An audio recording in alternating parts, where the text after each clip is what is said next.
Today was really weird. I felt kind of dragged down by some kind of undercurrent. I wasn't in a bad mood, but I felt very damp and heavy. It's what I like. I felt really tired too. Eight of Wands came out, so it's very interesting. I feel like there's a lot of doubts in the air about whatever it is you want to do, whatever it is you're trying to manifest. I feel like, see, even now I'm moving so slowly. Justice came out after that, and what else can these cards tell me? Nine of Pentacles in reverse, so I'll take reversals today. I think that it's a big shock wave of doubt coming up after you have got really clear about an intention that you set and a belief that you want to embody. It sent like a shockwave through your subconscious, the embodiment itself, and so you felt the reverberations of that. Big doubts, maybe, or maybe it got foggy. You feel like you lost your way. And then I'm thinking that there's a lot of grief too, that you're just not you thought you were like over it, but it comes out kind of when it wants to. And it's just, that's part of integrating. You're not going to be like, healed overnight, or you're not going to. The point is to integrate and not to discard those parts of yourself with the Hangman. So, your perspective. And he's pointing down, upside down. I felt kind of upside down today. Not every day is a big thrust forward. A lot of maintenance is what Eight of Pentacles tells me. Maintenance days. I'm feeling like it doesn't feel like a regular maintenance day, though. Let me pull one more card and sit with this. Okay, Four of Swords, the resting card. It feels like you're connecting with someone, like etherically or psychically, whatever you're thinking about them a lot, and you're imagining them with you. But it's really all you, right? So you're creating kind of like an emotional avatar, I think, for maybe to help heal a wound, maybe like some salve for your wounds.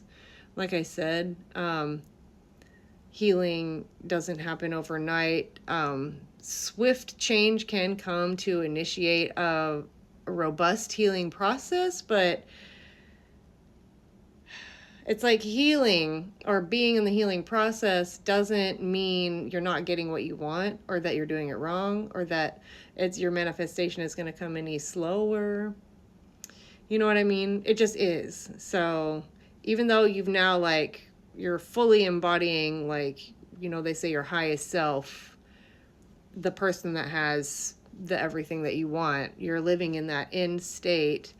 That doesn't mean that you're not going to feel, sad or stuff's not going to come up.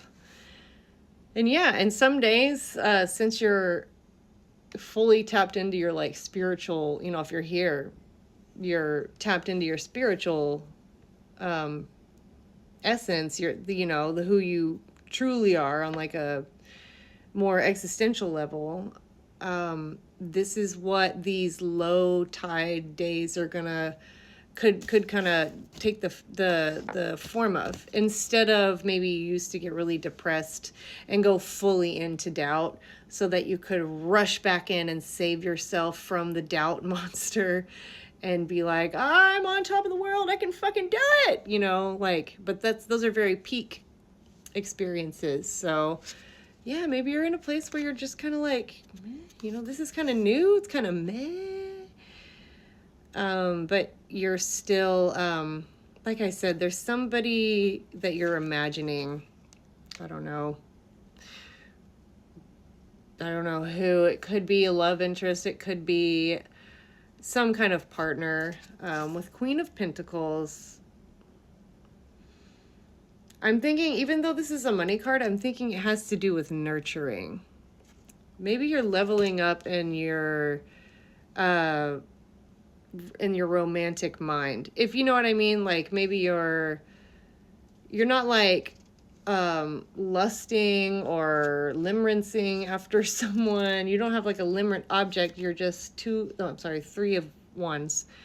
You're just kind of letting your mind have some fun creating the proper coherent signal for your partner, or partners, whatever your love situation, whatever you want it to look like. I'm hearing partner though. Yeah, one more card. The World. Lovely. 555 as I stop. Yeah, the World at the end. So I just want to say that I guess I just want to reassure you that whatever you want is already yours, since you can imagine it, and you can be open and sort of detached from the imaginal scene. Like fully use your imaginals, especially on days like these. Fully get into your imagination and kind of projecting what it is you think you want, because you're really just generating a feeling. And the feeling is already there, right? If you keep generating the feeling, the 3D will match up, but you gotta sometimes it's exact, dead on, whatever the fuck was in your mind, and sometimes it's not. And that's just the beauty of contrast and resistance. Because if you got it all perfectly the first try, very fast, then it's like, you're dead. 7:20 on my clock. You're sort of dead, right? Like, that isn't... The point is to be pleasantly surprised. But have no fear, don't take this as a hit, or don't... I think I said cry in the beginning. I'm not sure if I did, but cry. I'm thinking crying is good. It's good. It's self-soothing.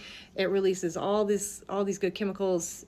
Creates like you're bonding with yourself. It's really healthy. And even if that means, I'm hearing a lot. I pulled a bonus card, 5 of Swords.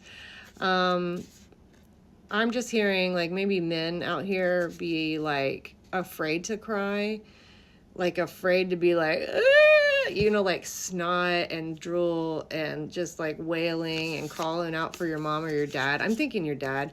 I'm thinking your dad hurt the whole family, and your mom, this is really specific, your mom was too, she either couldn't or wouldn't help, so you feel betrayed by your mom, but you identify with your dad, but still kind of hate him. Okay. That was very direct. So I hope this reaches whoever it needs to.